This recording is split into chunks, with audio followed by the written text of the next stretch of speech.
you for being here today. We're going to talk about something that is really powerful, and that is how we communicate, especially in the field of healthcare. The language that we use shapes how we see people, how people see ourselves or themselves, and even how comfortable someone feels asking for support. Particularly in the mental health and addictions field, our words can either help reduce stigma and build trust, or sometimes, without meaning to, they can reinforce stereotypes and create barriers for people who need support. So, today, for this micro lesson, we are going to explore why language matters, how it has changed over time, and how we can use more person-centered language in our everyday practice. But I think I didn't introduce myself yet. So, hi everyone, I'm Nadia. I'm an instructor in the Mental Health and Addiction Support Worker Certificate Program at Ashton College. I spent over 15 years working in education and health-related fields, supporting both students and professionals who work in support roles across aging and mental health and addictions and early childhood education. My background is in public health and dementia care, and a lot of my work focuses on how we can support people using person-centered approaches to care.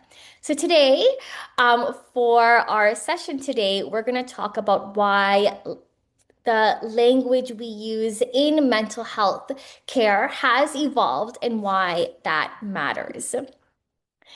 But before we do that, we're going to do a quick emoji check-in, a quick check-in with all of you. So in the chat, I want you to pick an emoji that best represents how you're feeling in this moment. You don't have to explain it.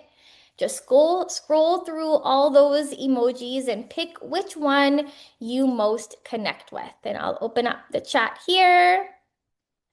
So I would love to see what emoji you most relate to right now.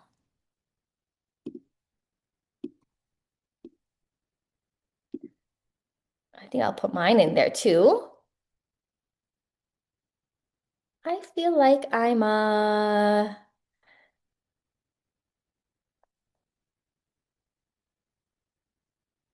I feel happy today. I'm gonna put a smiley face there. Oh, I have Ashton College. They have a winky face there. Love it. I'm happy today. I'm excited. Excited to be here. This is my excited emoji. If anybody else wants to add theirs, please feel free. It's something that I love to do. I love to use emojis in my texts, in my emails. Sometimes I wish I could use it when I'm talking. So it's something that we communicate with, and a lot of people use them in different contexts. But emojis can also sometimes be confusing. Let's look at this one here. I want you to write in the chat, what do you think this emoji means? What do you think it means? Oh, I have a lot of happy faces in the chat. That's great. I'm glad everybody's feeling good. So what do you think this emoji means?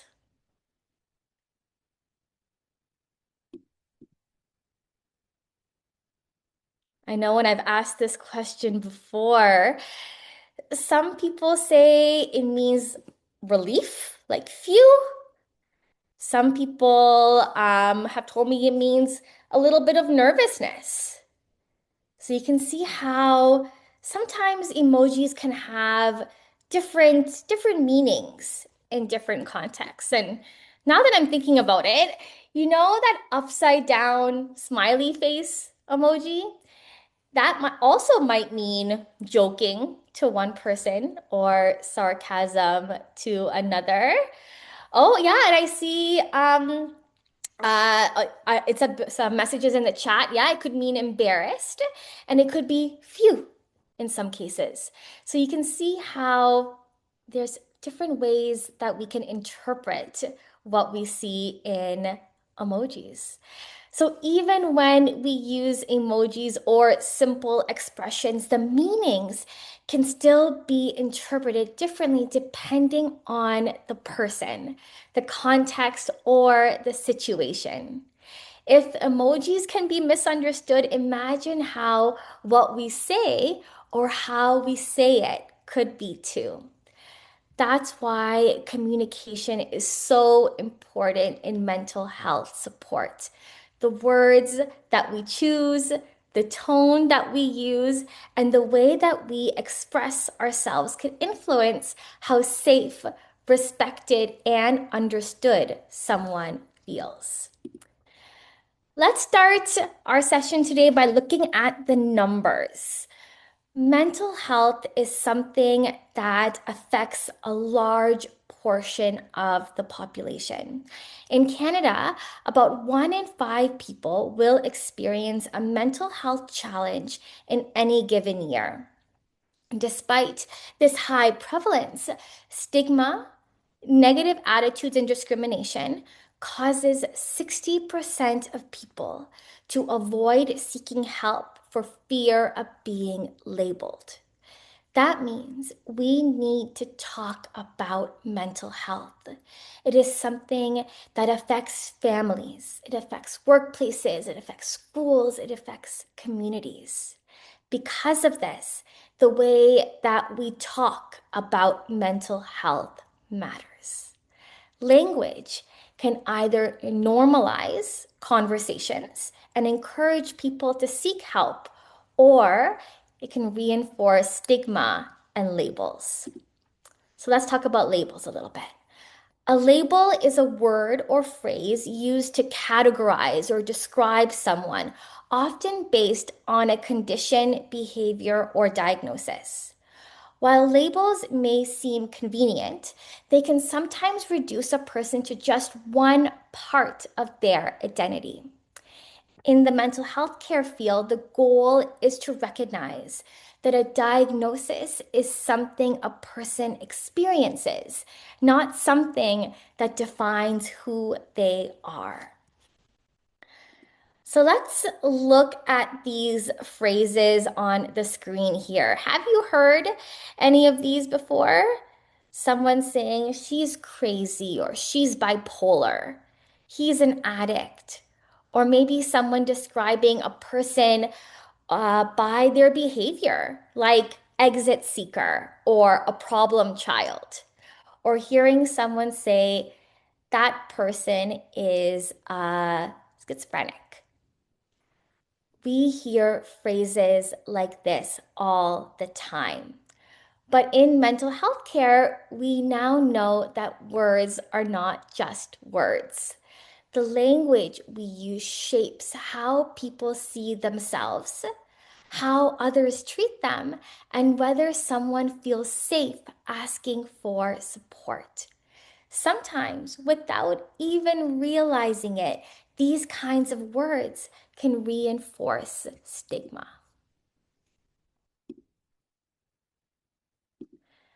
So let's talk about stigma. Stigma refers to negative attitudes, stereotypes, or discrimination towards people with mental health conditions. Stigma can prevent people from seeking help because they fear that they will be judged. They fear that they will be treated differently. In the workplace, some people might fear that they will lose their jobs. That is why language change is an important step towards reducing stigma. Today, the field is shifting. Language is shifting to more person-first language, person-centered approaches to language. Person-first language puts the person before the condition. So, for example, instead of saying an addict, we might say a person living with substance use disorders. Or instead of saying schizophrenic, we can say a person living with schizophrenia. This change may seem small, but it reminds us that people are more than just their diagnosis. They are people first. These changes aim to reduce blame, judgment, as well as stigma, and they help create a more respectful and supportive environment for individuals seeking support. So, you might have heard this before, but it is what you say and how you say it that matters. The words we choose can influence how someone feels about themselves and their experiences. And we talked about how using respectful and person-centered language can help someone feel seen and valued rather than judged. But communication goes beyond words. Tone of voice matters, for example. Even supportive words can feel dismissive if they are delivered in a rushed, impatient, or careless way. Body language also communicates a lot. Simple things like making eye contact or sitting at the same level as the person or having an open posture can show that we are listening and we are present and that we are here to support that person. Somebody told me once, and I'll never forget it, about the importance of silence. Sometimes silence can be just as important as words, just an important part of communication as words and language. When someone is sharing something difficult, they may need a moment to think, to feel, or to gather their thoughts.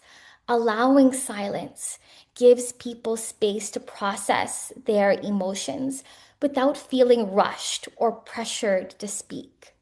To live in that moment with that person, that can communicate respect and patience and empathy. When we communicate with respect, patience, and empathy through our words, our tone, our body language, or even in that silence, we help create this sense of trust and safety, which is essential in strong therapeutic relationships. Sometimes very small shifts in the way that we communicate can make a big difference in how supported someone feels. Communication is truly at the heart of building relationships, especially in mental health and support roles. There is another part of language that I wanted to touch on today, and that's the language someone communicates in. When professionals take the time to learn or a few phrases or understand someone's communication styles in different languages and communication pathways and approaches, it shows respect, patience, and a commitment to inclusion.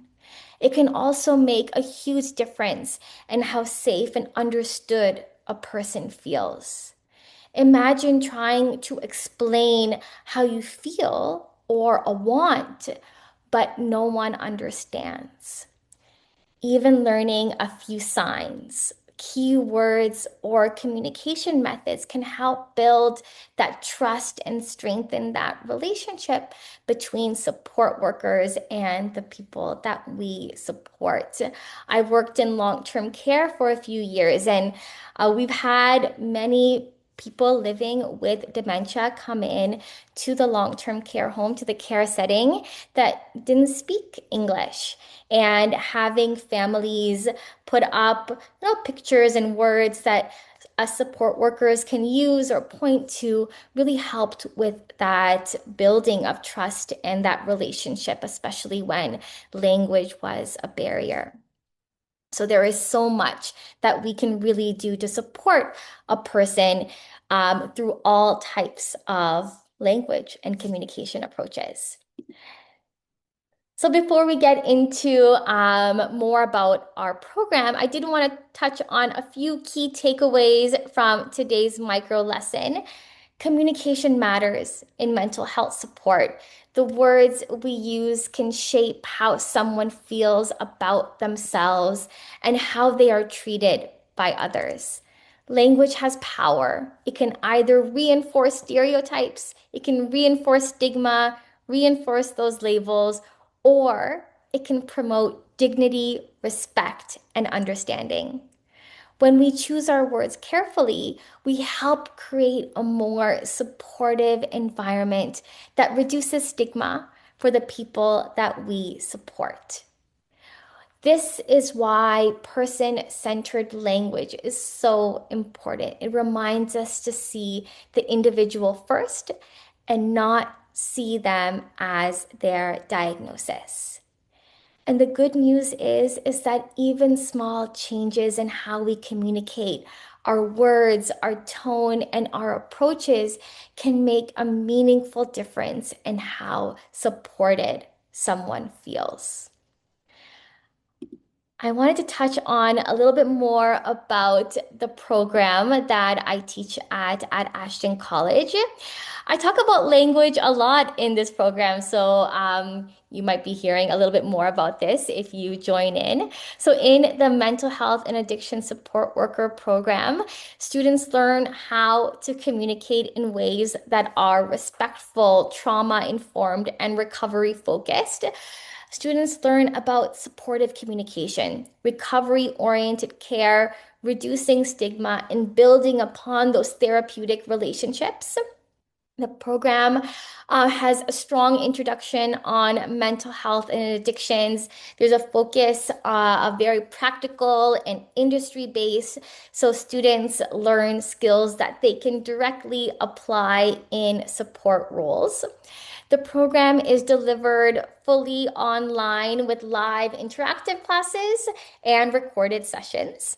Graduates go on to work in many different settings. We've had so many students come back to tell us about how they've started work in community organizations and mental health programs, addiction services and shelters and healthcare environments, whether that's long-term care or hospitals. And it's so great to see students come back to share their experiences with us.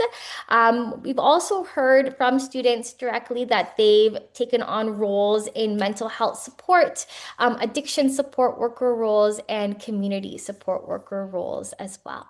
I wanted to say thank you. Please keep an eye on the Ashton College social channels for more micro lessons like this. Goodbye in all of these languages that you speak. And we hope to see you again soon. And please connect with us anytime if you have any questions.